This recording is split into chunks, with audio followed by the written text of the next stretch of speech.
ब्रह्मदेव से कहा है कि ब्रह्मा जी तुम सृष्टि खंड को आगे बढ़ाइए, सृष्टि की रचना करिए। और आज ही के नवरात्रि के पहले जो यही चैत्रीय प्रतिपदा के दिन अमावस्या रहे उस दिन चावल की कटोरी में यही इसको कहते हैं नया संवत्सर, नया वर्ष। हिंदू धर्म में क्यों कहा जाता है? आज ही के दिन ब्रह्मा जी ने दरवाजे के बाहर सृष्टि की रचना करना प्रारंभ करा।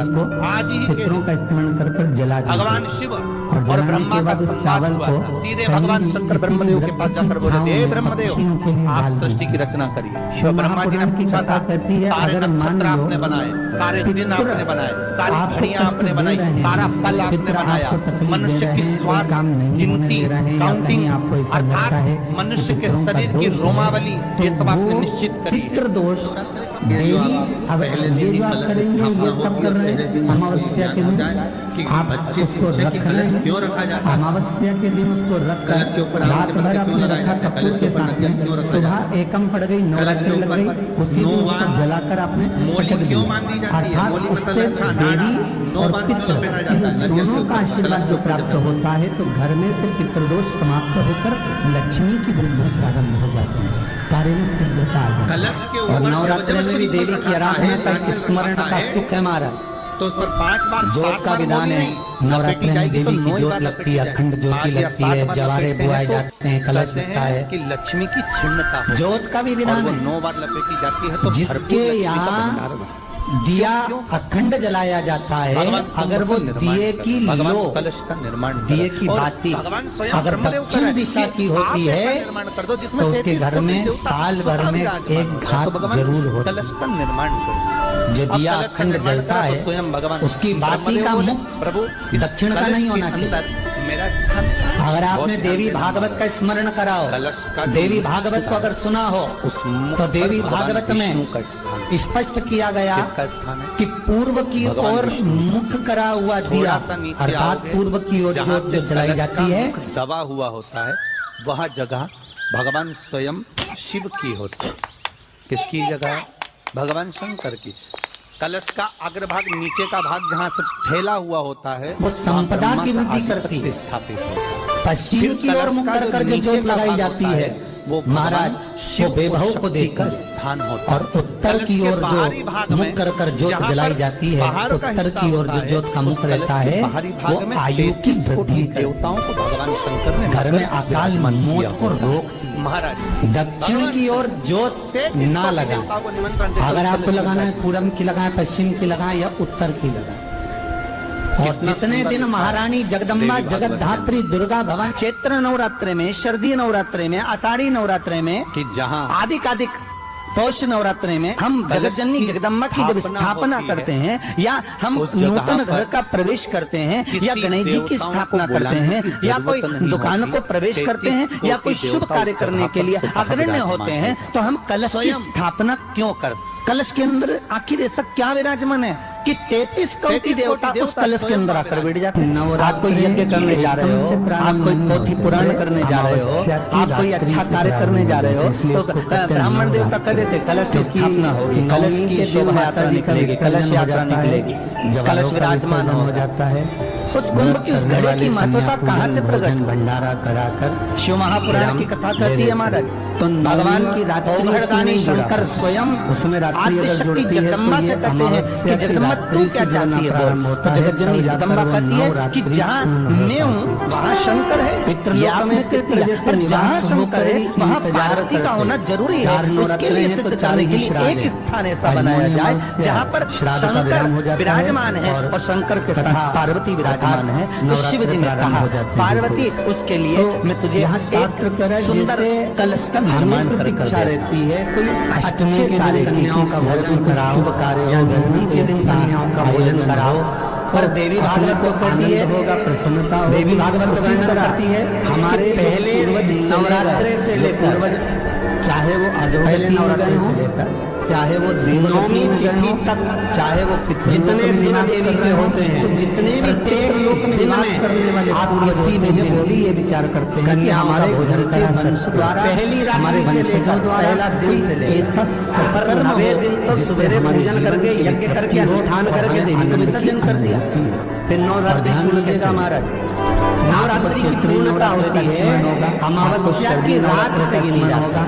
पर जो आषाढ़ अमावस्या की रात्रि, जो नवरात्रि एकम की रात्रि, दूज की रात्रि, ऐसे गिनते गिनते अष्टमी की रात्रि तक और नौमी के दिन सुबह तक या दोपहर तक या शाम तक जब तक आप यज्ञ ना करें तब तक ये 9 रात्रियां पूर्ण गिनी जाती है देवी भागवत का पूर्णता। दरवाजे हमने कन्या भोजन का जो क्रम बनाया, अष्टमी के दिन करा देंगे, नौमी के दिन करा देंगे, षष्ठी को करा देंगे, पर भाव देखिए शास्त्र कहता है भूखे को भोजन जब कराइए जब उसको भूख लगी हो, और ऐसों को कराइए जिसको जरूरत पड़ रही है।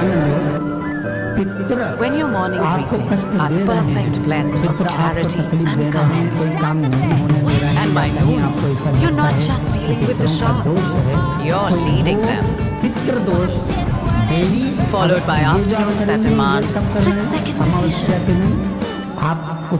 When your day is anything but ordinary, you deserve a shower that's extraordinary.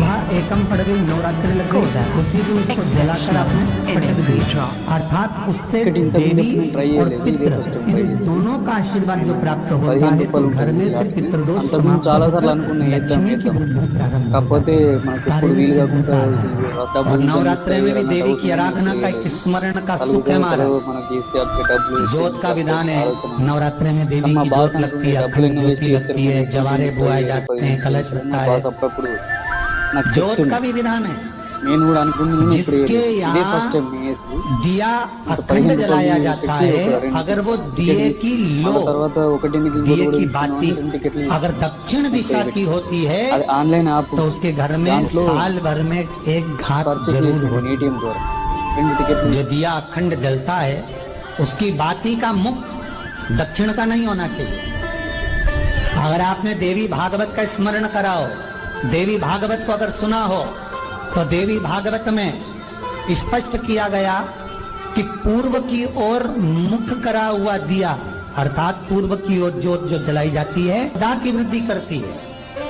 पश्चिम की ओर मुख कर कर जो जोत लगाई जाती है महाराज वो वैभव को देती है, और उत्तर की ओर जो मुख कर कर जोत जलाई जाती है, उत्तर की ओर जो जोत का मुख रहता है वो आयु की वृद्धि करती है, घर में अकाल मौत को रोकती है।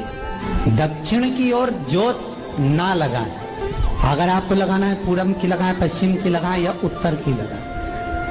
और जितने दिन महारानी जगदम्बा जगतधात्री दुर्गा भवन चैत्र नवरात्रि में, शरदीय नवरात्रि में, आषाढ़ी नवरात्रि में, आदिक पौष नवरात्रि में हम जगत जननी जगदम्बा की जब स्थापना करते हैं या हम नूतन घर का प्रवेश करते हैं या गणेश जी की स्थापना करते हैं या कोई दुकान को प्रवेश करते हैं या कोई शुभ कार्य करने के लिए अग्रण्य होते हैं तो हम कलश की स्थापना क्यों करते? कलश के अंदर आखिर ऐसा क्या विराजमान है कि 33 कोटि देवता उस कलश के अंदर आकर बैठ जाते हैं। आप कोई यज्ञ करने जा रहे हो, आप कोई पोथी पुराण करने जा रहे हो, आप कोई अच्छा कार्य करने जा रहे हो तो ब्राह्मण देवता कह देते कलश की स्थापना होगी, कलश की शोभा यात्रा निकलेगी, कलश यात्रा निकलेगी, कलश विराजमान होगा। उस कुंभ की उस घड़े की महत्वता कहां से प्रकट हो गई?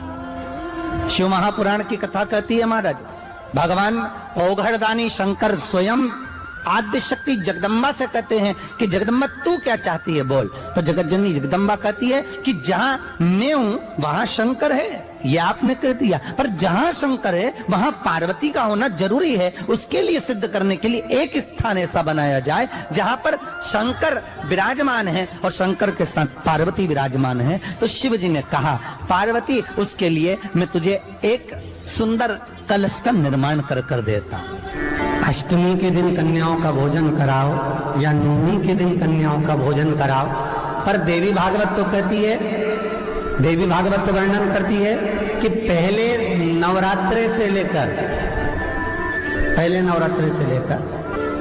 नौमी तिथि तक जितने दिन देवी के होते हैं, प्रत्येक दिन में आप किसी भी दिन कन्याओं का भोजन करा सकते हो, पहली रात्रि से लेकर, पहला दिन से लेकर। पर 90 दिन तो सवेरे पूजन करके, यज्ञ करके, अनुष्ठान करके देवी को विसर्जन कर दिया, फिर नवरात्रि पूर्ण कैसे हुई? नवरात्रि की पूर्णता होती है अमावस्या की रात से गिनी जाती है। कौन से दिन से गिनते हैं? अमावस्या की रात्रि, फिर एकम की रात्रि, फिर दूज की रात्रि, ऐसे गिनते गिनते अष्टमी की रात्रि तक और नवमी के दिन सुबह तक या दोपहर तक या शाम तक, जब तक आप यज्ञ ना करें तब तक ये 9 रात्रियां पूर्ण गिनी जाती है महाराज देवी भागवत के हिसाब से पूर्णता। अब हमने कन्या भोजन का जो क्रम बनाया, अष्टमी के दिन करा देंगे, नवमी के दिन करा देंगे, इस तिथि को करा देंगे, पर भाव देखिए, शास्त्र कहता है भूखे को भोजन जब कराइए जब उसको भूख लगी हो, और ऐसों को कराइए जिसको जरूरत पड़ रही है।